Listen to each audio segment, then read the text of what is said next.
Bueno, ¿qué tal? Empezamos la clase de hoy. Eh, bien, hoy estoy sin en el fondo, estoy con el fondo de más natural, mis hijos salieron de vacaciones. Hoy es Purim, entonces no hay clases, entonces están paseando, solo los más pequeños se quedaron aquí. Y, y damos comienzo a la clase del Zohar después de todo lo dicho anteriormente, que los que no están evidencialmente no quedó grabado. Eh, y bueno, empiezo. ¿Se acuerdan que estábamos hablando de todo lo que había acontecido con este Taya, con quién se había revelado y que aparece Rabbi Shimon y fueron y le contaron y todo lo que estábamos viviendo? Y llegamos a la parte que dice, Baja Rabbi Shimon Vamar, Uf Ana, mi madre shamana dajilna le escucha briju. Vienen, ¿no? Y se pone a llorar Rabbi Shimon y les dice, yo también, de lo que yo escuché, mi Rabbi Elazar y Reti me Kadosh Baruj Hu, yo también me dio mucha reverencia y temor de todo lo que escuché del Kadosh Baruj Hu. ¿Se acuerdan que nos había hablado de que era como de Habacuc, todo lo que habíamos estudiado? Zakif Yatoy al Rey Shavamar, levanta sus manos a sus cabezas y dice, Umar Rab Amnuna Saba Niiru de Oraita, Zehitun Atun le Mejamei Apin Beapin Veloz Akina Beim. Qué grandes y qué bienaventurados, ¿no? O qué grande su porción, tan grande, qué elevados que son, que el Rab Amnuna Saba, o sea, la luz, la iluminaria de la Torá, eh, tuvieron el mérito de ustedes de ver eh, panim be panim, o sea, el rostro frente a rostro, y yo no tuve ese mérito. Velozajina bay. Yo no tuve ese mérito de ver. Es como que la unión que ellos lograron hacer de poder ver esa luz fue mucho más grande, o sea, de lo que Rabbi Shimon alcanzó. Nafala la Anpoy, o sea, cae el Rabbi Shimon sobre se postra, ¿no? Rabbi Shimon, cuando, cuando se refiere al Nafal Anpoy, o sea, que cae sobre su rostro, es una cuestión en la cual se hacen ijudim, se hacen uniones, se hacen meditaciones muy profundas, ¿no? Y esas meditaciones siempre están conectadas con lo que se llama Aliyat Neshama, con la elevación del alma. Y eso lo logra que pueda elevar su alma a niveles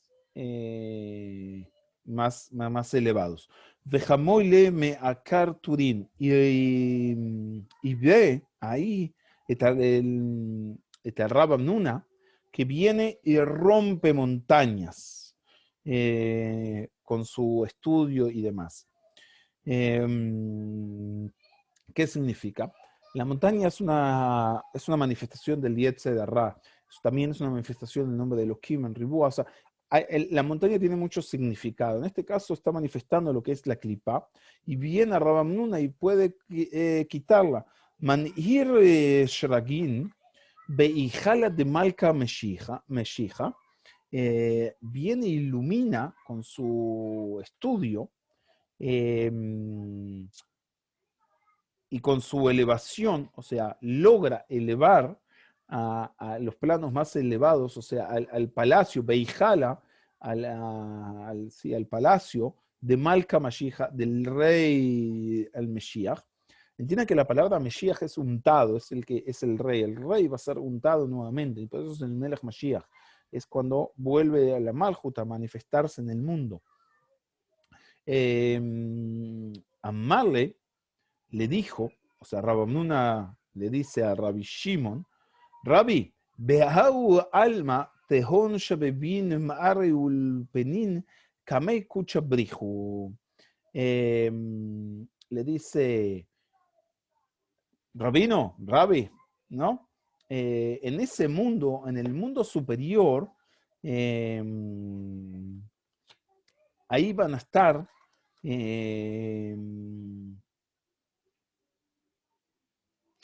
ahí están, digamos, todos los que son los grandes maestros delante del Kadosh Baruj Hu, delante de Zeranpin. ¿Qué significa acá?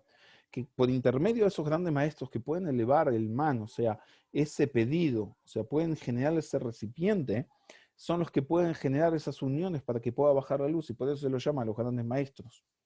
Mehawi Yoma, Haba Kadil Rabbi Elazar Breibel Rabbi Abba Paniel. Y a partir de ese momento entendió Rabbi Shimon algo muy importante. Y a partir de ese momento empieza a llamar a Rabbi Elazar, su hijo, y a Rabbi Abba con el nombre de Paniel. ¿Qué significa Paniel? Pnei El. O sea, es el rostro de Dios. Ellos lograron traer una luz tan grande, y es lo que estuvimos hablando antes, que el bajar una luz tan grande cambia lo que vendría a ser la conciencia colectiva, ilumina el mundo de otro modo, de otra forma. Hasta tal punto, quiero terminar esto antes que empiece el próximo, les quiero explicar algo. Dice que Mode Atamer, como está escrito, Ki raiti Elohim panim be panim, o sea, porque vi a Dios rostro con rostro. ¿Por qué? Porque el hecho de que vieron el nombre de Elohim, que es Mi Beel, ¿se acuerdan? ¿No? O sea, lograron hacer esa unión entre lo que vendría a ser el plano material, L, y el plano espiritual, Mi, Elohim, y que se forma, ahí puedo ver, Iti Elohim, panim be panim, lo vi con rostro con rostro. Cuando nosotros hablamos del rostro de rostro, es que hay una unión muy grande. Si ustedes se acuerdan, el primer hombre nace, la parte femenina y la parte masculina estaban unidos por la parte de atrás. La significación es mucho más profunda, eso es algo simple, hay que ver qué significa la parte de atrás, pero significa que en lo más sencillo, significa que no estaban unidos de la forma que podían bajar la luz más grande. ¿Qué es lo que se hace? ¿No? Ese es el relato. Lo duerme, lo divide, ¿para qué? Para que se puedan juntar panim be panim. Y esa es, digamos, la luz más grande que puede bajar al mundo. Y la referencia de panim panim es la luz más grande que se puede bajar. Y acá dice, ¿por qué lo llama Paniel? El rostro de Dios. Kirraí, como está escrito, Kirraiti, porque vi a Elohim, panim be panim. O sea, lograron unir Elohim, o sea, el nombre de Elohim, que es El Beim, que es la parte femenina y la parte masculina, que es la parte material y la parte espiritual, panim be panim, en la unión más grande. O sea, lograron esa unión y por eso son el rostro de Dios. Ahora, ¿qué significa todo esto? Esto es lo que quería explicarles también antes y es parte de lo que estuvimos hablando hace un ratito, que no está grabado.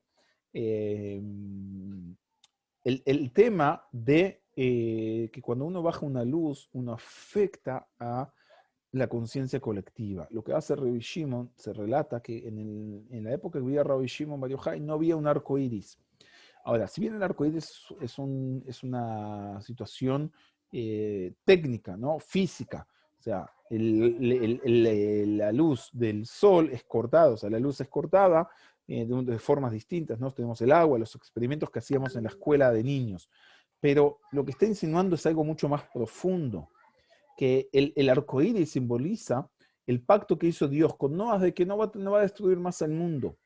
O sea, lo que logra hacer Rabbi Shimon Bar Yochai, llevar al mundo a una conciencia tal que el mundo no entra en un estado de maldad. Por más que estaba el Imperio Romano en su época y lo querían matar y tuvo que escaparse, y el relato es en el Tikkunei Zohar. Cambié toda mi biblioteca de lugar y ahora no lo encuentro a mano. Solo quiero leerles la primera parte de lo que dice el Tikkunei Zohar. ¿Dónde estás? ¿Dónde estás? Acá está. Perdón.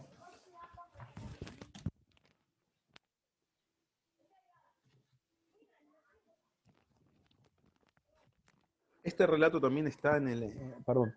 Este relato también está en el Talmud.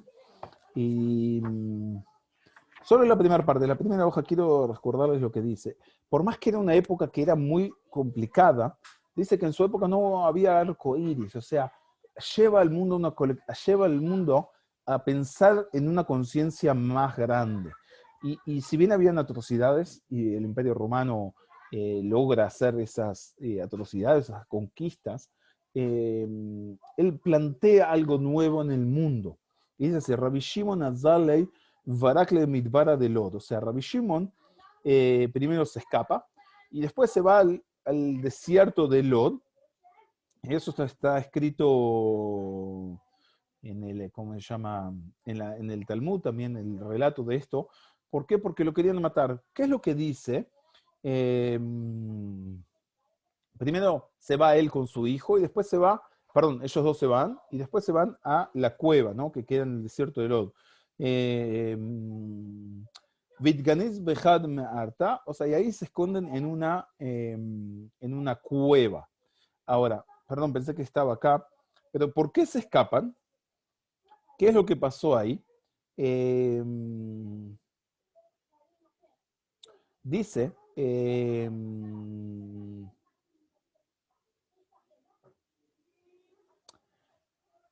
¿por qué es que se escapa? Porque viene y dice, wow, vieron qué lindos caminos que hacen los romanos, ¿no? Porque venían y construían muchos caminos, ¿no? Todos los caminos conducen a Roma, ¿se acuerdan de la frase? Y viene Rabbi Shimon y dice, todo eso lo hacen para sí mismos. Y ahí vienen y lo empiezan a perseguir porque habló mal del imperio. ¿Qué es lo que estaba manifestando? Dice que el deseo que los mueve es el deseo de recibir, es el deseo egoísta. No lo hacen para facilitarle al mundo, sino lo hacen, no lo hacen por un deseo altruista, sino por un deseo egoísta.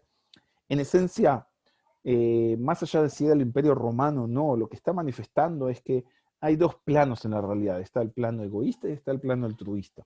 ¿En qué lado estás de la moneda? ¿En qué lado? Los dos van a estar. La pregunta es vos en dónde estás.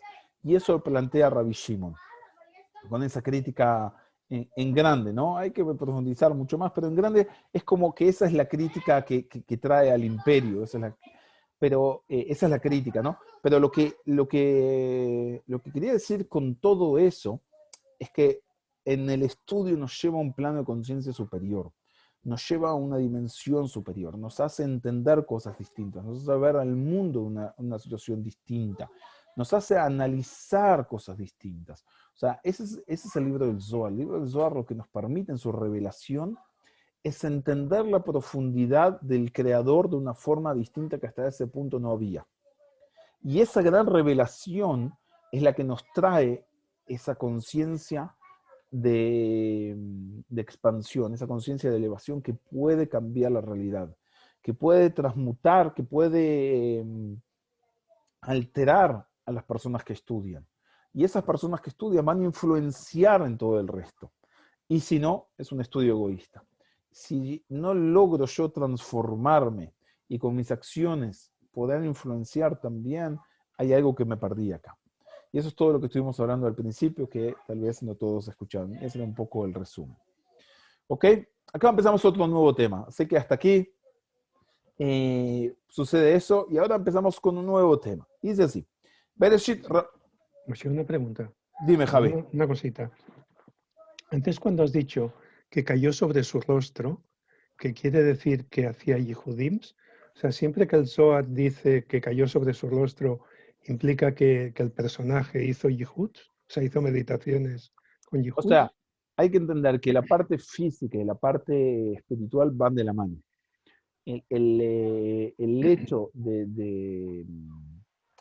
al final de digamos, del resto de la mañana, al final del resto de la tarde, hay una parte en la cual, dependiendo de las épocas, o nos postrábamos o nos tapábamos la cara, depende de donde uno está. Eso es parte de un ijud, es parte de eso se llama nefilat apaim, es cuando una persona entra en un estado mucho más profundo. Y eso es lo que también hacía Rabbi Shimon cuando dice eso. Gracias. Siempre, es como códigos. Es como... sí, hay que entender los códigos que están ahí, como las montañas, los detalles, todo quiere decir algo. ¿Ok? También los nombres quieren decir algo. Todos los nombres también no son porque sí. Cada un nombre también representa algo. ¿Ok? Ok, gracias. Bien, ¿alguien más quería hacer una pregunta? No, yo te quería preguntar si es cuando se dice Shema, que tapamos la cara, o cuando se dice el Tajanún. Salmo de David. También, los dos, exactamente.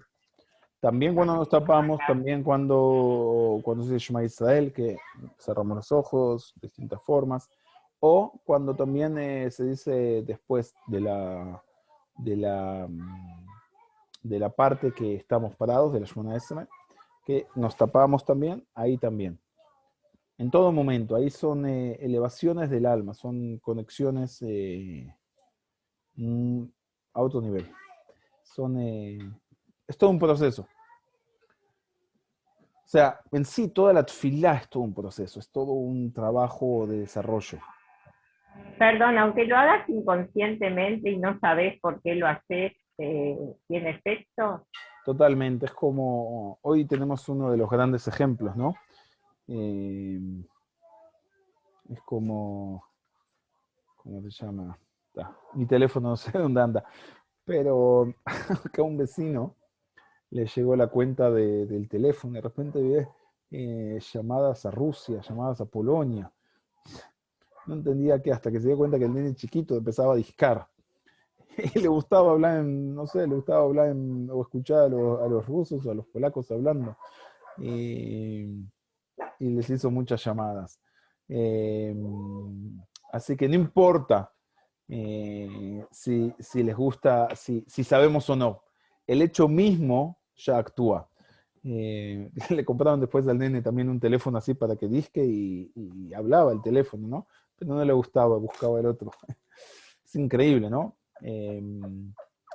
¿No? Lo que son las generaciones hoy en día, los niños saben usar un celular, ¿no? Yo preciso WhatsApp, preciso hacer algo, le pido a mis hijos, ¿cómo se hace esto? ¿Cómo se pone un post? ¿Cómo se pone esto, lo otro y más? Hasta, hasta el de 4 años sabe jugar con el teléfono y, y esas son las generaciones, ¿no? Cada uno tiene sus herramientas. Pero bueno, eso un poco a la pregunta que decías, sí, aunque no sepamos, es como un teléfono. ¿Por qué? Porque eso fue lo que generaron los sabios para que no se perdiera. Porque antes lo hacíamos cada uno de memoria, cada uno lo trabajaba, pero en cierto momento ya se iba a estar perdiendo, entonces lo canonizaron. Y de esa forma es como quedó estructurado todo un sistema, toda una columna vertebral, que hay variaciones entre distintas partes de distintos sectores dentro del judaísmo, pero la columna vertebral queda igual.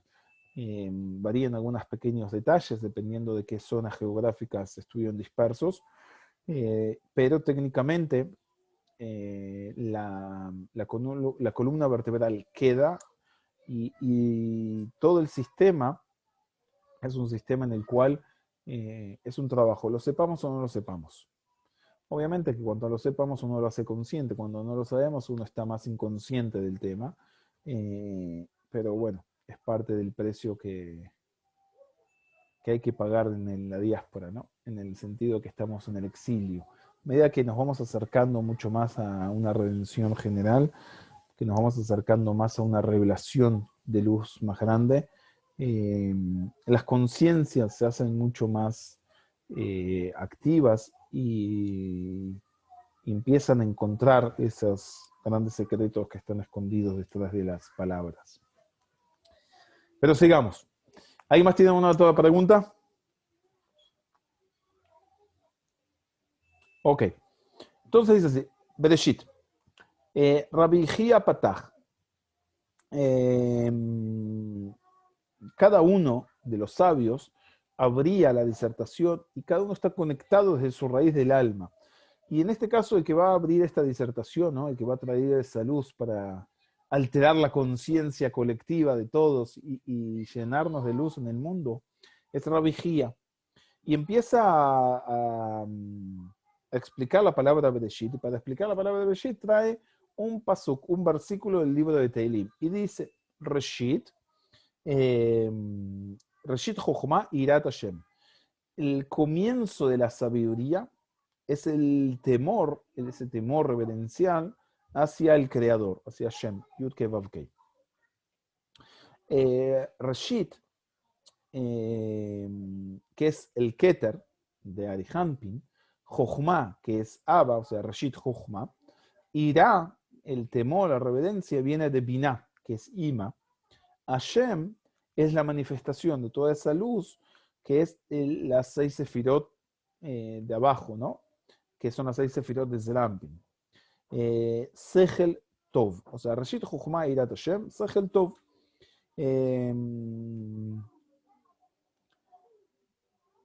¿Qué significa Sechel Tov? Sechel Tov es una buena inteligencia, o sea, que los yesodot, ¿no? De Zerampin y la Nukba, o sea, de la parte femenina y la parte masculina, la forma en que puede bajar toda la luz va a estar siempre unida por intermedio de las acciones que hacemos.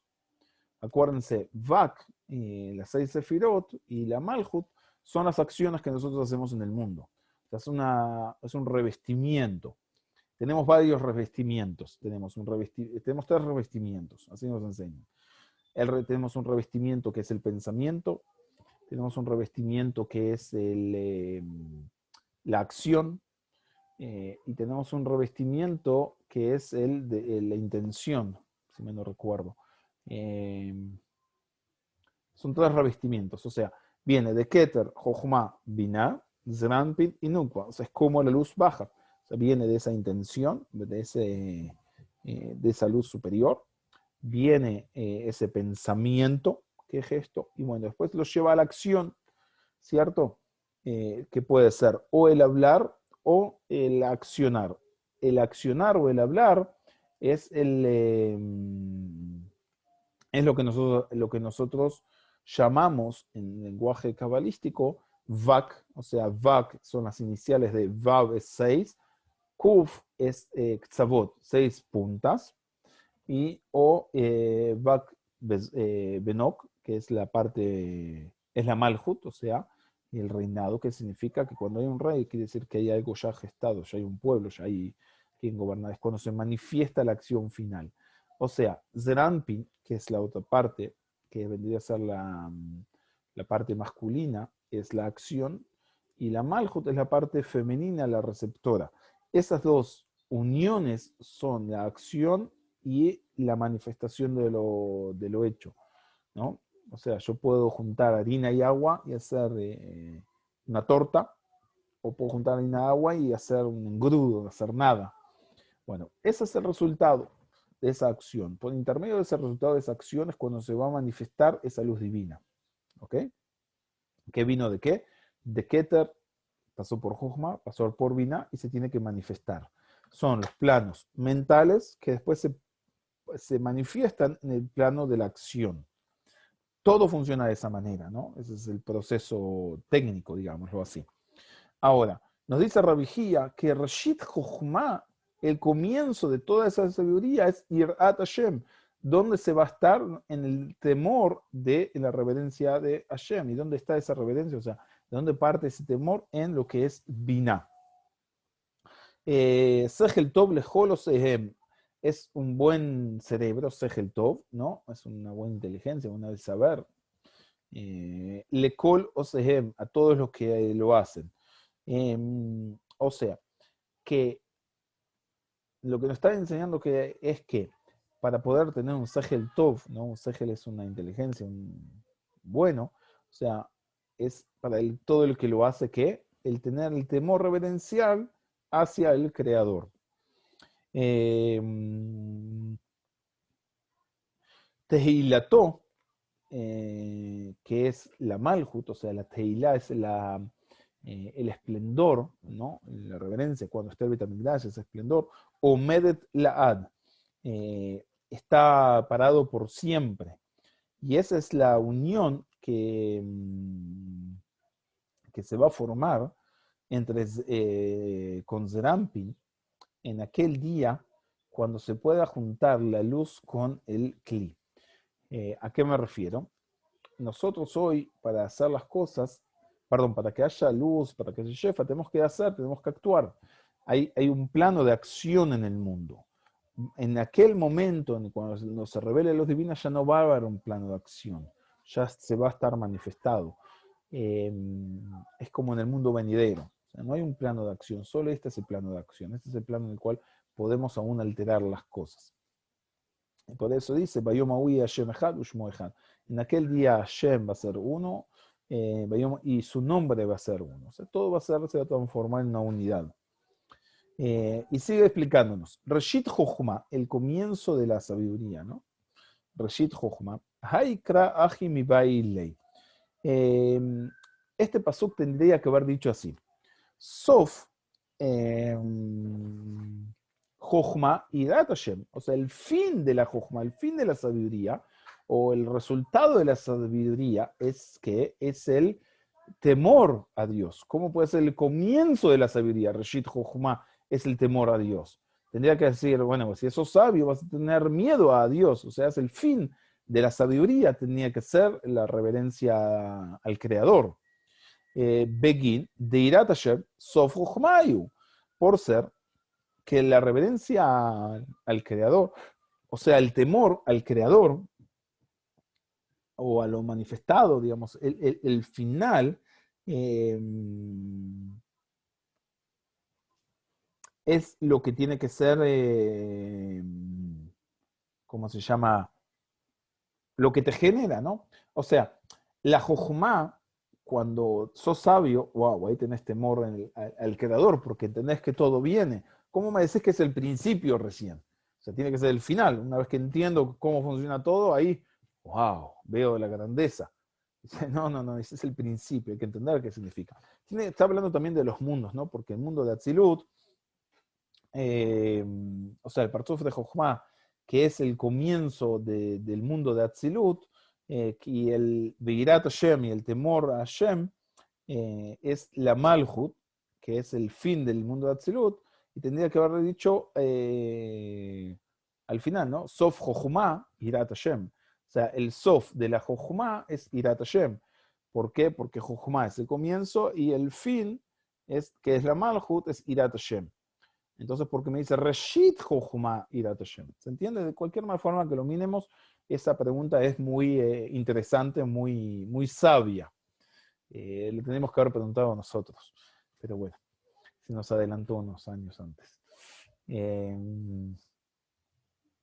Es interesante a veces ver las preguntas que hacen, ¿no? Y dice, uy, ¿por qué no se me ocurrió preguntarlo a mí? ¿No? Porque son preguntas realmente muy, muy, muy fuertes. Y ok, necesito decirles algo antes. Perdón, voy a hacer una pausa, porque igual que de cualquier manera todavía estamos en lo que vendría a ser el aura todavía de Purim, ya que en Jerusalén hoy se festeja Purim. Purim cayó el día viernes y siempre en Jerusalén se hace un día después, porque las ciudades que estaban como se llama, amuralladas en la época de Yoshua bin Nun, festejan un día después el día de Purim. Hay algunas ciudades así. Ahora, entonces, todas las que no, por ejemplo, donde yo vivo, festejamos un día antes que Jerusalén. Se festejan 2 días. Ahora, en los días, el mundo en general festeja el día 14 del mes de Adar, y en Jerusalén y otras ciudades como Hebrón se festeja el día 15. Este año, por ser Shabbat, se corre al domingo, o sea, se corrió a hoy, que es el día 16. Entonces todavía me permito decir algo de Purim, pero quiero decir algo que es muy, muy interesante, pienso. Es algo que como que descubrí, o no sé, la información se fue acumulando. Dice la halajá, dice la ley judía, que todos los profetas, todas las Megilot, todo, en la época del Mashiach se van a anular. No lo precisamos ya. Ya está, llegamos a la época del Mashiach, no se precisa. Menos el relato de Esther. ¿Por qué? Es el único relato en todo el Tanaj que no aparece el nombre de Dios explícitamente. Sí aparece como en las iniciales en distintos lugares, escondido dentro del relato. Pero no aparece, no dice que Dios movió los telones, no movió las cuerdas detrás de telones, y que todo el cuento fue una formación, todo que fue dándose por casualidad. Porque es como una casualidad muy grande, ¿no? Que justo pasó esto, y justo, y todo se dio vuelta. Y ese es el cuento que no se va a borrar. Todos los demás sí se van a borrar. Pero yo pienso que ese es el gran secreto. En la época del Mashiach, no precisamos al profeta que nos dé una iluminación. No precisamos ver, que nos cuenten sobre el Creador, o sobre cómo, no sé, la Merkabá de Yehezkel, que nos relate cómo funciona todo el sistema burocrático angelical. ¿Por qué? Porque ya va a ser nuestra realidad, lo vamos a vivir, como en Esther. O sea, no es que estaba escondido, esa era la realidad. O sea, era la divinidad, era toda la realidad que vivía. O sea, no, nosotros lo miramos de afuera y lo llamamos casualidad. Pero en verdad, era una causalidad, todo se fue dando. O sea, todo el proceso era una manifestación del Creador, todo el proceso era la revelación divina. Nosotros lo vemos como algo escondido y lo decimos así porque estoy yo y está el Creador, o sea, como que somos dos entidades. Pero en la época del Mashiach ya no lo vamos a ver esa diferenciación, y ese es el cuento de Esther. O sea, y eso es lo que nos revela Purim, que es todo una unidad, es todo uno. Hay muchas más cosas profundas. Pero bueno, es un poco tocando así un poco el perfume de Purim, más allá que las mitzvot en Purim están todas vinculadas con el prójimo. O sea, regalos a los prójimos, dar comidas, dar dinero. O sea, estamos todo el tiempo, ¿cómo se llama?, vinculados con el prójimo en lo que vendría a ser la fiesta de Purim. Y para recibir, ¿no? Dice, Hayab inish le basume bepuraya.